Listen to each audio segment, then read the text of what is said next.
Okay, we are live. Welcome back, party people, to the DAOhaus House Party Live. Thanks for joining us, and thanks to our guest this week, Ameen Soleimani, who we'll get to chatting with in just a minute. But as usual, we like to kick off with 5 minutes of just what we've been doing at DAOhaus here so far. I believe we just pulled off what we've been calling the mergening. So there's some cool stuff to show off there. Van, do you want to screen share, run through anything cool this week? Well, what do we got? I could probably explain the mergening better. But sure. I can do some sweet graphics in the background, though. I can dig it. Yeah, it's kind of like a full-on rewrite of a lot of the plumbing of the DAP.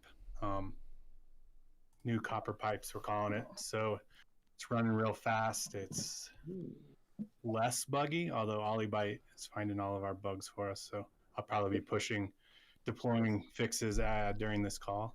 But you're welcome. But yeah, app.daohaus.club is rolling. And I'm just making sweet graphics. Yeah, and what you're seeing here is working on the new dope landing page for everything. And some DAO infographics, I guess. For sure. This is your trad org over here. Ooh, I like that one. I haven't seen this one since the It's iterating. Version. It's got like Dark Side of the Moon vibes. Mm-hmm. It's like an inverse prism. We all go into the DAO, and then our decision comes out of it. Yeah, it's great. Right. I love it. Awesome. Yeah. So as usual, for more, check out DAOhaus.club or app.daohaus.club if you want to poke at the beta, alpha, whatever we're calling it at this point. Or DAOhaus.gg. DAOhaus.gg. Yeah, that's the one I use the most.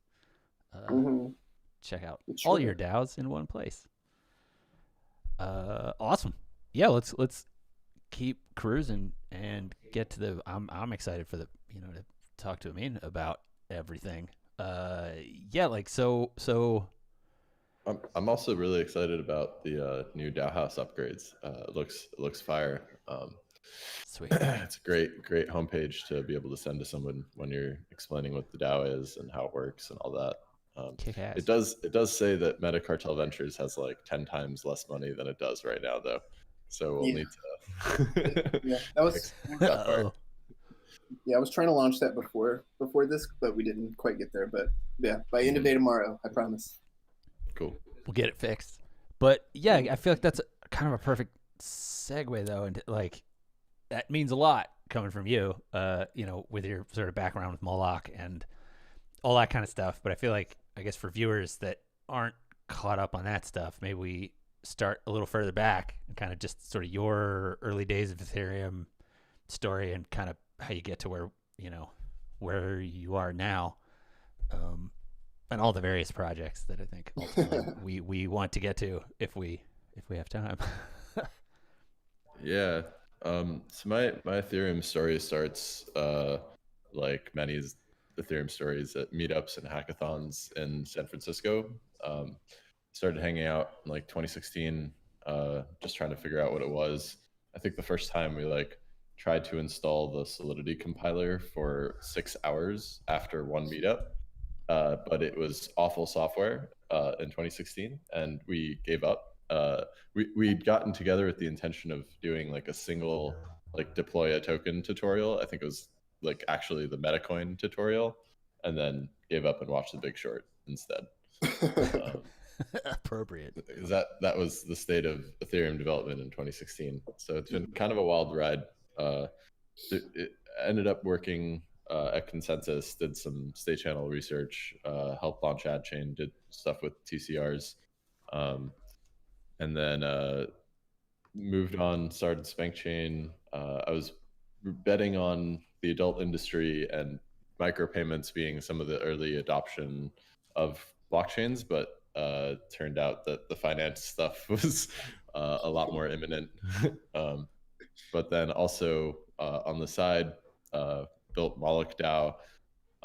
I didn't like that, we had not advanced in DAOs, which I thought were really cool. And especially given the stigma that was around DAOs after the DAO blew up with $150 million and made ETH fork. I thought it was an opportunity to do it right, and so did that. Raised a couple $1 million from Joe and Vitalik and Consensus and the EF and a bunch of ETH heroes, and funded cool things like Tornado Cash, gave them their first grants, and the year after that, so last 2020, we built Moloch version 2, and that was pretty cool because working with you guys on the UI side, and now we have DAOs that work. We have, and it's really exciting. Part of the ethos I was hoping to get to was like make Ethereum feel like an MMO, and you guys crushed it. Now I tell my friends, I'm like, look, like, these guys, it's like a guild, and then we have, proposals, and we vote on stuff, and, we can add new members, and you can vote on that. And it's like, yeah, it's a dream come true to see it all happen. Agreed. And then in the past year, the Lao and Metacartel Ventures, which are both running on the Moloch v2 standard, both have, at this point, like tens of millions of dollars collectively. I think like the Lao is like close to 40, and Metacartel Ventures is like 20 something. So, and they've made, millions of dollars of investment. So we've totally shown that DAOs work as an organizing principle and as a, for investment clubs and nonprofits, and like really, yeah, happy with that. And then just announced today is that both of them invested in my most recent project, Rye, which is a fork of MakerDAO. So the Lao put in 250K, and Metacartel Ventures put in 500K, and like this all via proposals and stuff. So it's cool to see it all come to life and be useful. And yeah, building on Ethereum has just been a lot of fun the last 4 years or so. Does Rye already have a DAO? No, there yet. It's I think it's a little early for Rye to DAO it. Also, I think we might want to add some more features to manage a DAO that is intended to be like sustainable in and of itself, like, and manage a treasury. There's some additional things that you would want on top of a Moloch version 2. So maybe make a version 3, ship that next Valentine's Day. Nice. Yeah. So I mean, I personally, I want to back it up to the Spankchain part. Cool. If only to make everyone uncomfortable. Which I've mentioned this on like house parties in the past.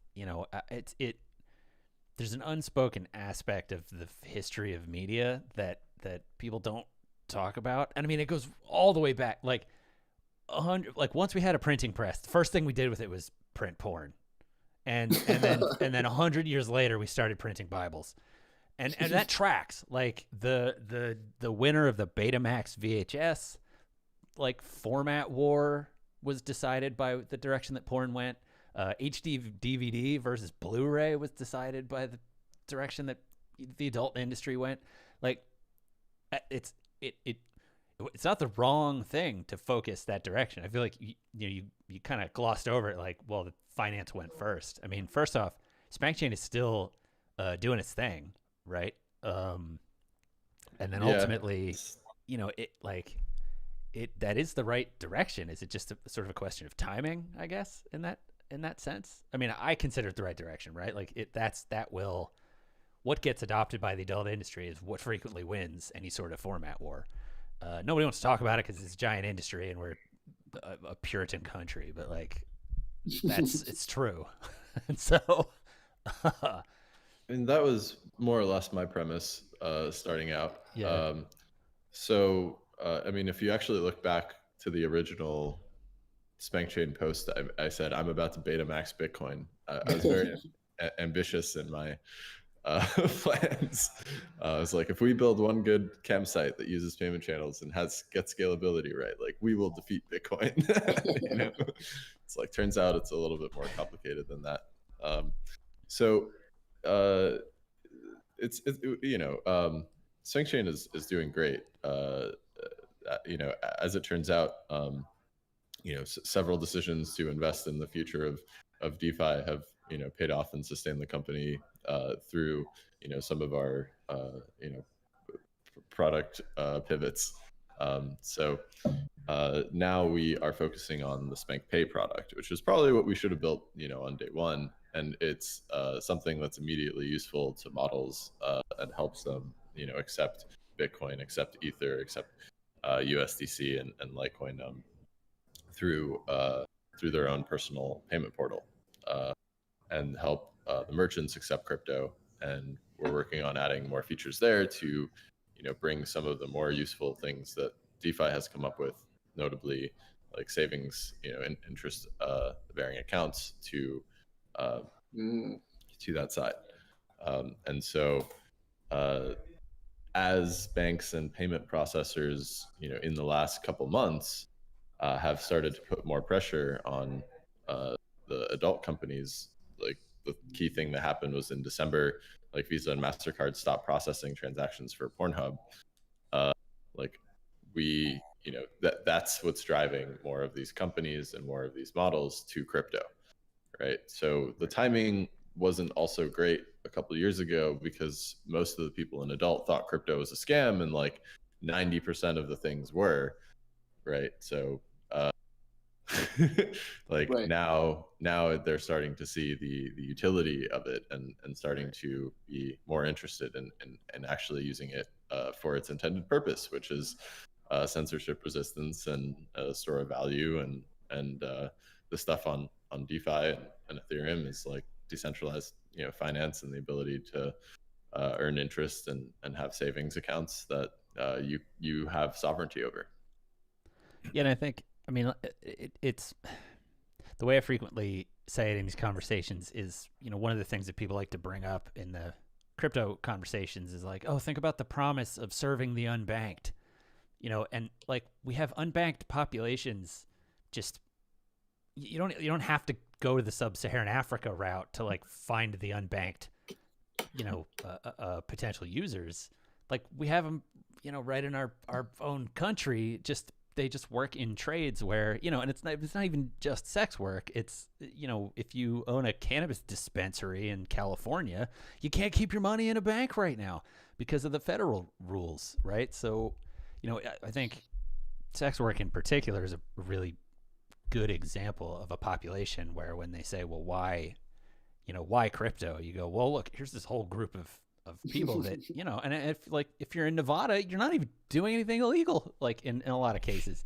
So, like, again, same thing. But you can't get a bank account like a normal person, and like normal business, I should say. You know, and that's kind of the whole idea of having a monetary system that exists outside of the sort of bullshit Puritan rules that we have laid on the existing financial system. So, I for one am very excited to live in a future where our financial systems are gender neutral, like credibly gender neutral by default. right. Until the 1970s, women had to put their husband's name or get a credit card in their husband's name because they weren't allowed to do it themselves. And it's like, you know, it's really frustrating when you hear about stuff like that. It's like, Yeah. why, right? It's like, because historically men have sort of put these points of control in the system, and the stuff that we're building, like, by being neutral globally, by being neutral you know, in terms of gender, it's like it gives people more access.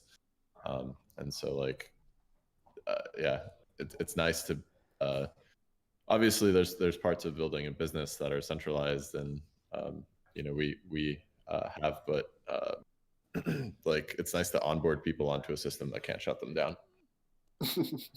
Well, and then I think it hits the DAO space, because you can also look at these groups, and they have, when you have those same, like you said, those sometimes arbitrary checkpoints, like it also makes collective action difficult. And so, just when you look at like adult performers, their labor union is not as strong as the Screen Actors Guild is around Los Angeles, and there's no reason it shouldn't be for the money that flows through that system. And it's just because it becomes this marginalized population because of the profession, and really even it creates a perfect segue into talking about DAOs, because it's in that space of how can you create similarly censorship resistant tools to to allow for collective action and collective, sort of bargaining. And one of those, it'd be a powerful thing to have all that money flow into one pot and then get distributed by DAO instead of going directly to the, to the merchant, especially in a context where the government's maybe after trying to figure out who those merchants are on an ongoing basis in an annoying way, like having it run through a tumbler, essentially. Like, so I don't,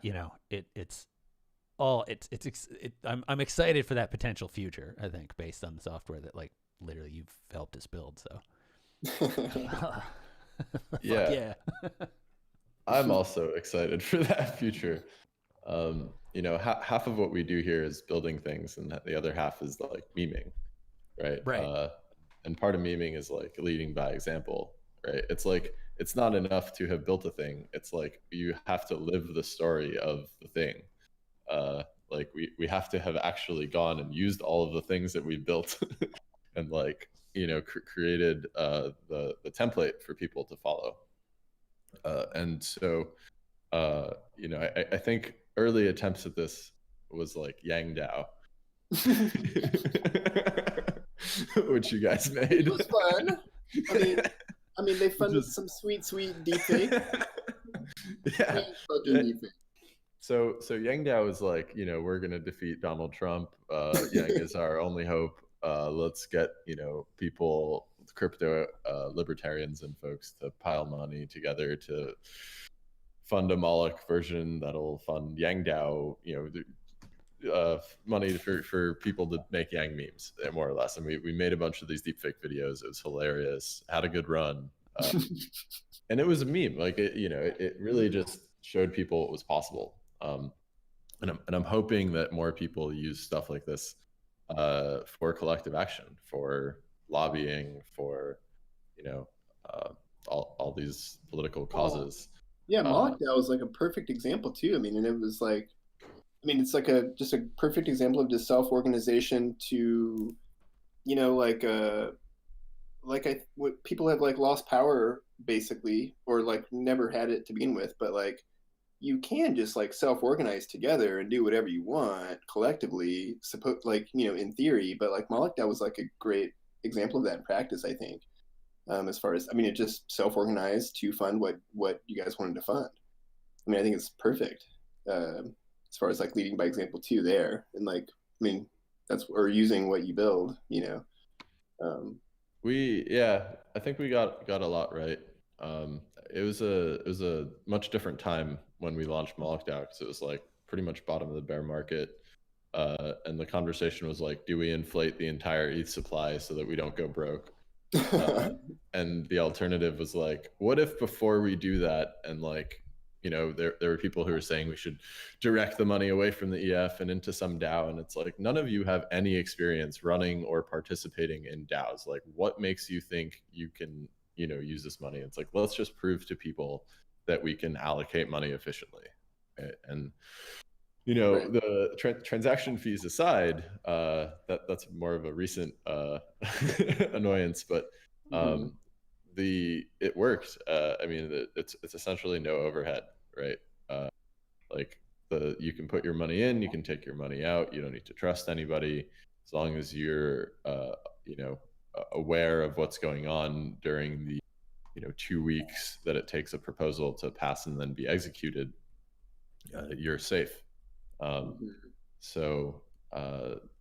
think it's a success story, and that it got together. A bunch of people who wanted ETH things just decided what they wanted and put the money towards it, and it paid the like had a whole operational staff for a while and paid everybody out and showed what you could do on Ethereum. made DAOs cool. Now there's hundreds. Yeah, agreed. So well, I think the coolest thing in terms of, you know, even from that and then even moving, you know, forward from that to sort of the other stuff you talked about, like you've continued to be able to do projects where because of the growth of the ecosystem and things like that, like you kind of haven't, there's never been a leap where you have to go ask permission, like from the sort of the traditional powers that be, who might look at, you know, Spankchain on your record and say, well, I don't know about, you know, throwing money into that project, right? Like, and it just kind of, it like the fact of having permissionless technology ends up building an ethos around the whole ecosystem that becomes a thing where like we're getting to write our own rules, and so you don't have to play by the same bullshit like you're a politician and a dick pic comes out so your career's over like world that if we all think is stupid and enough people with money think is stupid, like we can just stop playing those rules, right? You know, and like playing by those rules where we just kind of, you know, and I mean eventually the generations roll over and hopefully that, you know, that isn't a gotcha moment on TV anymore. I have an out-of-the-box solution to that problem. Do you want to hear it? Yeah. Please. So the problem with dick pics is that we haven't all posted them at the same time. So it's really a coordination problem, right? I was going to say the same thing when you threw that out. Just replace driver's license photos. Well, so, you know, if we could all just post our dick pics at the same time, then no one would care about dick pics anymore, right? We'd all just like collectively be over it. Because how could you know, say anything if everybody's done it? Like it's normal now. Like right. It becomes not normal to not post it. Well, so you could set up like a Ponzi scheme, right? That rewards people for posting their dick pics and then incentivizes them to get as many of the other people they know to post their dick pics, right? With a sort of referral program and like jackpot, you know, so I think the FOMO 3D design would work well for this, because you would get like, you know, you say, you put in 100 and the next group of people that come in, like they have to put in 100 and you get yours paid back by some of what they do, but then some of it goes into a jackpot, which pays out the last person after who puts it up after nobody has done it for like, you know, 3 days. Just to keep them coming. Just to keep it going and keep it spreading. And then it's like, if you're the affiliate that like somebody else, you know, pointed to in an upper tier, like you get some of their rewards, and you get rewards from, you know, if you're early, like, and so on. I think we could win Denver if we implement this. So the harder problems around this are like, you know, verification and Sybil attacks. Like, how do you prevent someone from entering it twice? How do you verify that it's really their dick? Right. Yeah, it's a hard one. It's a hard Oracle problem. It's an Oracle problem. I don't want my face in my dick pics, so no thanks. Right. Sounds like you're locked into something interesting. How do you make sure they're over 18? You know, there's what a perfect time for Deacon to get here. Yeah, well, so and the reason I say it's kind of a generational thing ultimately though is like the scheme you just outlined would be great for like back propagating for all the people that didn't grow up like digital natives. But like the real answer is eventually going to be we're going to roll over into being like, didn't you have a smartphone when you were a teenager? Like we all did dumb shit. Who cares? Right. Which, you know, sort of gets us back on track to what we're really talking about, which is just sort of like the permissionless, the extent to which, you know, like once you can do collective action effectively, everybody can just decide what the rules are inside that system. And I love, you know, like the reason all the DeFi fuckery, whatever it is that's happening makes me happy is because as long as there's money flowing in, that means there's power flowing in. And like even as far as the Supreme Court's concerned, there's speech, there's First Amendment protections flowing into this ecosystem, and I think so many people, there's probably people jumping into DeFi that don't realize the extent to which they are flowing money and power into this system where the rules are different, or not different, but the rules are, like the sort of a lot of the bullshit arbitrary protections of the existing system aren't necessarily there, right? The revolution. Protections. I don't mean to say, protections, right? I mean the misogynist. The revolution sort of, will be on chain. Yeah, exactly. Yeah. I like to, in my mind, we've learned to trust the program. So like my slogan for this would be like, in programs we trust, where we, like, that's what's sort of happening over the last, I don't know, 6 months, where before, I remember getting like chewed out from some of my investors in Spankchain for exclusively LPing on Uniswap, and not paying for listing fees on centralized exchanges, and like dealing with sketchy market makers who could screw me over and like front run me, or like do all sorts of sketchy shit, or price manipulate and so on. And like instead just like use this thing that allows me to be fully transparent, because I can just be like, look, I didn't do any price manipulation. I set the money there and I left it there for 2 years. didn't touch it, right? It's really easy to prove. And it's fun to be vindicated for decisions like that, when for a year or two it seemed like you were kind of an idiot for building in this space, right? It was like Ethereum. Oh, isn't that the thing that scammed everyone? It's like, no, it turns out that the Ethereum developer nerds were right, and the programs were better. And now people have learned to trust the program. And, Uniswap gives you powers that were very hard to get before, in terms of being able to coordinate. Like being a market maker serves an important role, and like that role is just so out of reach for anybody before that, because you need to like have a exchange account, like maybe a license, run a bot, manage a private key, like make sure your algorithm's right for the bot, make sure that you don't get hacked, like pay some operational person to manage the position. And it's like all of that amounts to $30,000-$40,000 per year at least, if it's, and then scales with the amount of money that you're trying to market make. And with Uniswap, it's like deposit the money, get the LP tokens, put them wherever you want in a multi-sig, or like leverage them, use well, that's a perfect example why everybody in our world gets excited when they see the GameStop stuff happening, because it's proof that even in the existing system, coordination is all that matters. And if you can do that coordination via Reddit, you can even go break the old system, and not even break the old system. The old system worked exactly as it was supposed to, except for the part where you're only supposed to communicate via like idea dinners in the back rooms of gentlemen, like antiquated Yale clubs in New York City where women still aren't allowed, like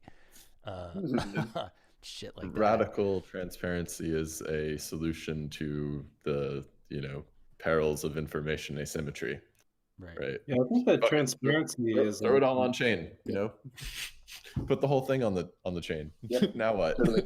who's frauding you? No fraud here. I read the code. Like the thing, right? For DAO, like transparency is like for all the different things that's happening on chain, and like things that DAO, like the real killer feature of DAOs is the transparency. It's like the thing that allows you to get rid of like what you were just talking about, all the logistics and paperwork and all those things. It's like, no, it's all right here. Like we can't even make a mistake if we were stupid enough. Like it's all right there. There's no way for us to cheat it. So it's just ongoing audit. And I think it blows the minds of the regulators that are just like, wait a minute, they're It just happens all the time. They just for free. it's just out there. I'm supposed to have to need a subpoena and talk to a judge and then show up and ask for your files, and they don't know what to do with it. This part of DAOs more when I was talking about it, like the transparency. I guess I'm taking it for granted now, but it's like that's what makes the whole thing work.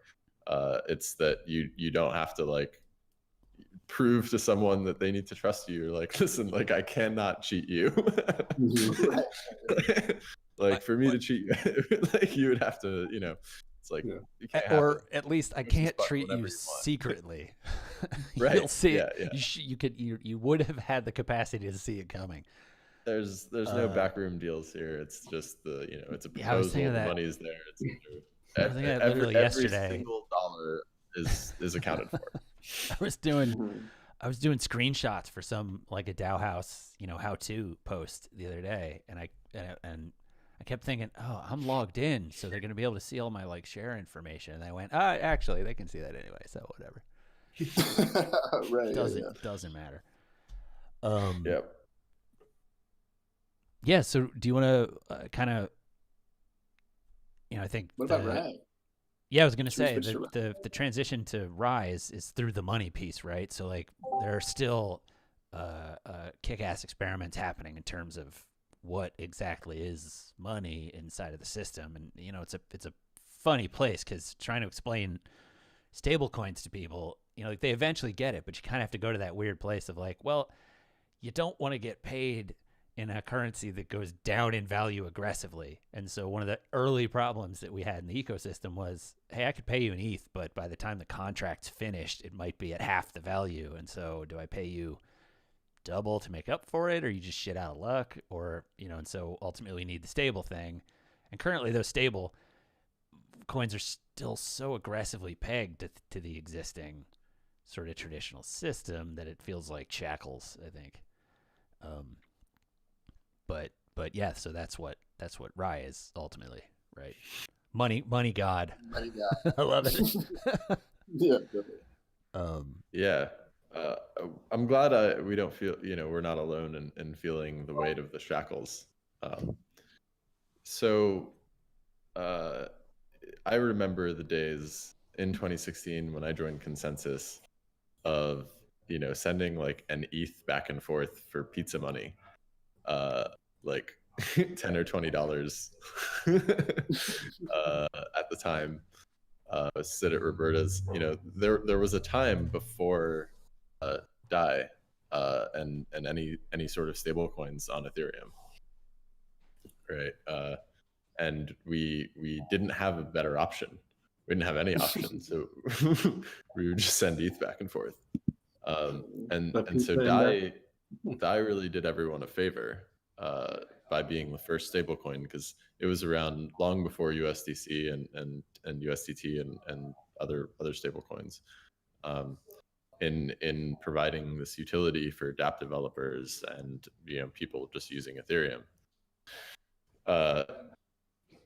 But it's still pegged to the dollar, and almost all of the $30 billion of 20-some billion dollars of stablecoins, it's all dollar pegged, and it leaves us vulnerable in some ways it's the biggest external oracle that we use now, and it leaves us vulnerable to things like the stable attack, where some group inside the government wants to classify all stablecoins as counterfeit dollars. And it's like that sucks, but maybe that's what they do. Or they say, if you're issuing a dollar, if you're MakerDAO, like, okay, congratulations, now you're a bank. You are the way you do things, where you over collateralize, instead of being tied into the Federal Reserve System and insured and FDIC, blah blah blah. We don't accept it, right? We don't trust your program. You have to trust in our banking system. And it's like, no, like, please let us trust the program. But even Maker, like, it's in 2018, it was great because it was a simple program to trust. There wasn't many inputs and outputs. But today, there's many different types of collateral. There's a lot of decisions. People need to set interest rates. And so in launching Rye, we are trying to return to the roots of Ethereum in some sense, where we're trying to build something governance minimized, aligned with the ETH is money ethos. It's only backed by Ether as collateral. The interest rates are not set by discussion, every week or so in a forum. They are set automatically, algorithmically, like every couple hours, and they are. It's designed to not be pegged to the dollar, and that's sort of the most mind-blowing part of this, is that it just floats, and it floats according to the demand and the supply for Rye. And so if in simple terms, it basically just resists how much you try to move it in terms of its price. So if you push the price of it really far in one direction, it'll set the interest rates to oppose you in the other direction. And so it is kept stable, and instead of referencing some external price feed like USD, it simply references itself. It references its initial price feed at the time that it was launched, and then it updates that its own price based on the way that the market is attempting to move it in order to oppose the market. And it'll keep doing that forever. Yeah. Yeah. And so what kind of interest rate are you thinking that once it's launched, it'll be offering? So it can offer both positive and negative interest rates, and it depends on how people interact with it. So like one of the problems with DAI was that it was sort of originally conceived to be pegged to $1 in order to sort of build up from the base of like, there are people in Argentina who don't otherwise have access to dollars that are being able to use this as a dollar and like medium of exchange, and like building up from there is like the story of DAI, which is like, okay, all those people are using it as a medium of exchange, therefore you can trust that it's like $1 and so forth. But there's a lot of demand for it for farming, and those people absolutely do not care about the sort of medium of exchange use case. They care about it as collateral and settlement. And so they were willing to pay much higher interest rate in order to pull out DAI, and like made DAI more expensive. And DAI didn't have any way of getting its peg back down to $1. And that makes it scary for people who are opening CDPs, because then you don't know how much you're going to have to pay to close your position out. So suffice to say that having negative interest rates is helpful if people are buying a lot of it and trying to spike the price. But in terms of how much, it's probably going to be, so like if it's if you move the price by about, this isn't exactly final, but I think what it's going to be is like, if you move the price by about 20%, then it's going to charge you like 1% per day in interest. And that is from either side to either side. So if you push up the price 20% per day, then it's going to impose a negative interest rate on Rye holders of 1% per day until the Rye holders decide that they can't handle this interest rate, and then they sell the Rye, and then it goes back to the equilibrium. And likewise on the other end, if you sell a bunch of Rye and then that pushes the price down 20%, then it's going to start charging everybody who has a CDP open 1% per day until the price gets back to equilibrium. And so the price can sort of just like float through time based on the sources of demand and the ratio between them. If there's a lot of demand for like ETH leverage for Rye, So like I want to put ETH in the system, mint Rye, sell Rye, buy more ETH, depressing the price of Rye, then what you'll see is a gradual upward, price movement in Rye.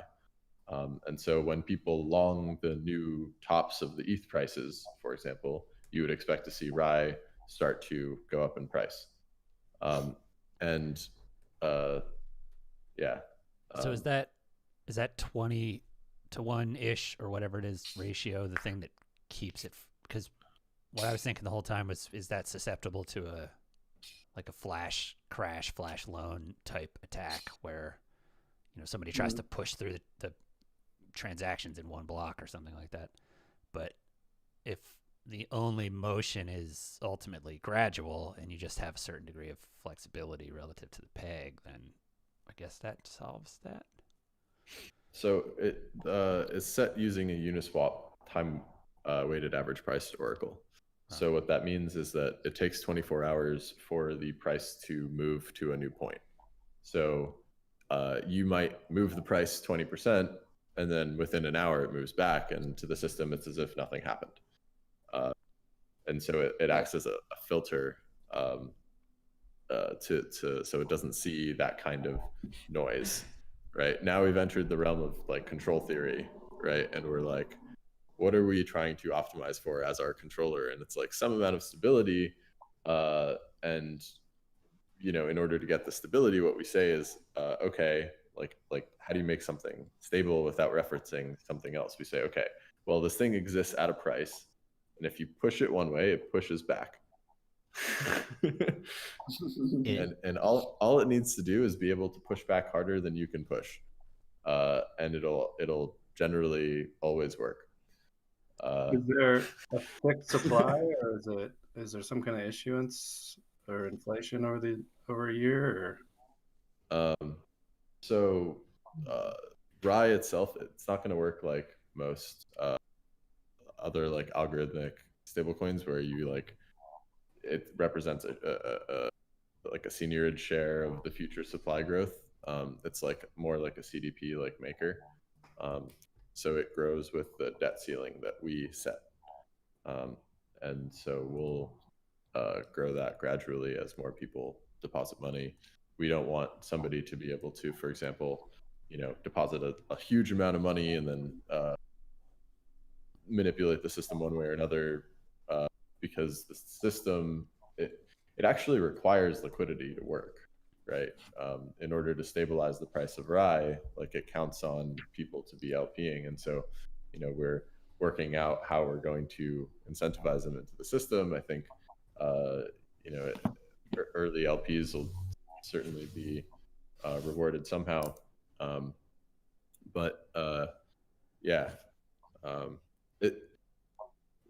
We have the opportunity to achieve crypto native stability if enough of us work together and like use things like Uniswap to coordinate providing liquidity for this new asset. And like if we succeed, then like victory looks like a bunch of DeFi protocols starting to use Rye as an alternative to USD as collateral. That's like phase 1, right? And phase 2 is like, then if Rye has as much liquidity as something like DAI, and like the price is even harder to move, then at some point maybe it's a better reference than the dollar for DeFi, and so it could become a DeFi unit of account. And then on a much longer time frame, if it succeeds at both of those things, then it could be a global unit of account that represents the Ethereum standard. And this is my like, if we all die and get to Valhalla and achieve all these goals. But the interesting thing, like you started by saying, back to like basics and simplicity and stuff, right? And then immediately we jump into this conversation that to anyone like listening from the outside is like, what? But it's a perfect example though of when you get used to the obnoxious complex system that you live inside of, even a simple answer seems complex, right? And so Yeah. so you end up saying, well, what if we just have this thing that's crypto native and internally stable? They go like, wait, what? That's not how money works. It's like, well, actually, it could. You can't explain it in one sentence. It has to be like right. giant regulating bodies and rules. Yeah, and... but who's in charge of the, and like, it's really, this is the balance of complexity, right? It's like, in order to take humans out of the equation, like, you have to do these things, right? Like, to the extent that you want to depend on humans, like, you can, have all your shortcuts and stuff. Like, Bitcoin actually does this really well. So the reason that Bitcoin is able to be resilient is because of effectively a controller called the difficulty rate adjustment. So if nodes enter the network, I think it's like 10 days, it averages the amount of blocks that have been produced, and it'll adjust the difficulty. The difficulty rate will retarget, and so it makes sure that if nodes drop out of the network, it reduces the difficulty so that it still targets around 10 minutes, and if a lot more nodes join the network, it still targets around 10 minutes. And it's not a very sophisticated controller, but it allows the decision to be made with no human input. And so it's an elegant solution to that problem, and it allows Bitcoin to auto scale up and down, right? And it's like, you need something like that in order for something like Bitcoin to work. So I'm interested in Rye because, if it isn't Rye, it's very close, right? Like, you need this controller in order to remove human input from the question of, like, what are we stabilizing to, right? You're like, okay, well, our options are limited, like, because our concept of stability has been warped, because our concept of stability is automatically referencing these fiat assets. There's no other stability. We have this, like, inflation adjusted, but that references a consumer price index of goods, right? We're like, we look at some basket of goods and we're like, that's stable. Yeah, and ultimately, like, potentially arbitrary decisions from, regulators per the mandate of their administration or whatever, So you could see MakerDAO one day, like, governance decide a consumer price index, and then decide that they're going to peg to that instead of $1 because the dollar is hyperinflating for some reason, or for example, right? But that whole thing needs more governance, right? And so it's like, the only asset you have to reference if you're just trying to get to stability is yourself, and then you try to build one source of stability that everything else can leverage. It's like a library in the Ethereum stack would be the stable ETH library. It's like not quite dollars. It kind of floats, but if there's enough liquidity and enough ETH powering it, and ETH is worth enough, then do you really need dollars? Like, do you really need the stable coins at that point? And then things get interesting. In theory, it should still track close to the global reserve currency, whatever that is. Like, so as we shift over to, China ruling the world. So what I was wondering was, like, speaking of ETH and the different scaling solutions and stuff, like, what's your opinion on the current gas price, and, like, do you think it's a threat in the long term, like a existential threat, that the current gas prices are sitting so high? Okay, I mean, like, existential threat in the sense that, like, okay, there's no future where gas prices stay this high and Ethereum's not being used for something very valuable, right? It's just might not be used by us. Yeah. And so, if that's the case, then I would hope to end up somewhere that is Ethereum aligned, like Optimism or XDAI, or someplace that was maintain the ethos of, like, open source and positive value add contributions and community building, but like people are going to do what makes the most sense for their software.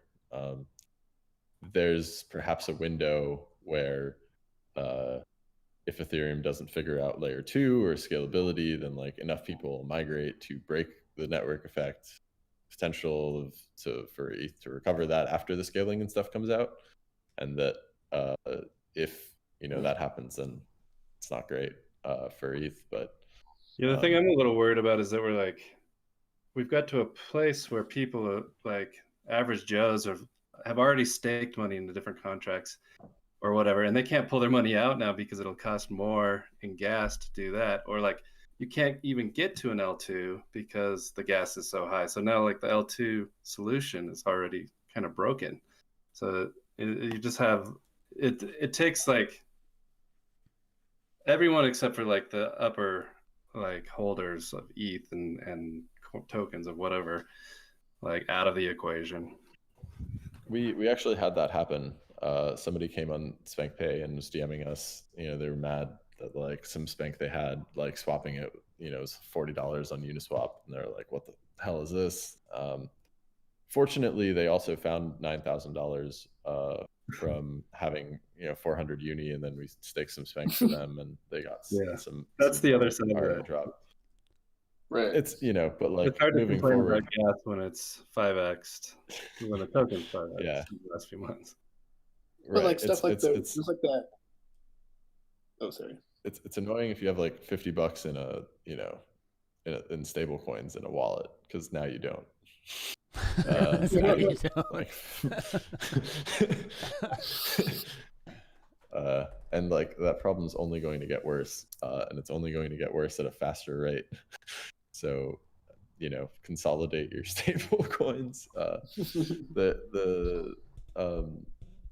I mean, it's like watching your favorite band like grow out of being your like local hero and like sell out and I'm like so make scared it of that. on a global scale, right? And it's like, to some extent, it's inevitable, right? If we do our jobs well, then like this will be the most valuable thing on the planet, and like people will be using it to settle like national, international debts, and like it'll be like the globe, like CBDCs, roll-ups talking to each other, right? Like stuff like that. And it's not gonna be like I'm sending Deacon $20 for pizza,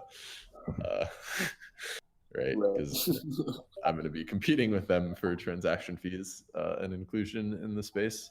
But I'm optimistic that we'll end up on like Optimism or Arbitrum or one of these like roll-ups that ends up paying for ETH security. But we'll probably have to diversify our destinations for DAOs and programs. Awesome. I hope I like the fiat or like Ramp has like a fiat to XDAI option, which is like really cool, I think. So that like, if we do kind of build up these side chains a little bit better with like, things that they can do over there, they can go, I mean, like even LPing on XDAI, for example, like fiat to XDAI, I'm LPing, that kind of feels like a step forward at least. And then at some point, whenever they do need to go interact with Manhattan, I mean, mainnet, they can, they can do that, but maybe after doing some stuff on XDAI and like maybe generating enough yield to be able to afford the gas price or whatever, right? Gotta go back across the bridge from Bushwick to Manhattan, right? you gotta stack the ETH on the side chains so that you can get into mainnet, I guess, right? It's kind of like maybe how it'll go. Maybe with things like connects to they might be able to like skip over some of those cross-chain transactions or connect you with like liquidity providers. Yeah, that's be really cool. Optimistic about stuff like that. Sweet. Well, we're hitting the top of the hour, so want to respect everybody's time here. We didn't even get to the V3 stuff, so we'll have to have you back on and talk about the future of Moloch. Yes. But we should. There's all sorts of stuff to add for building like corporate Molochs. For sure. And I was going to say, you want, it like- comes back to the simplicity question, which is, how do you do it without over complexifying to the point that you get to that thing of like, oh shit, now the only thing that can understand this system is the human brain, and we need Subtraction, not addition. yeah. I think there's an opportunity. I mean, it's like Moloch itself. We just tried to keep it all very simple. So try to add the minimum you would need to get to the next step is like how we do versions. Awesome. Well, yeah, thanks for Cool. hanging out, and thanks everybody else. Yeah, thanks for joining coming, us. dude. Cool. Thanks, We'll, man. catch Cool. y'all next week. Cheers. Take care. Yeah.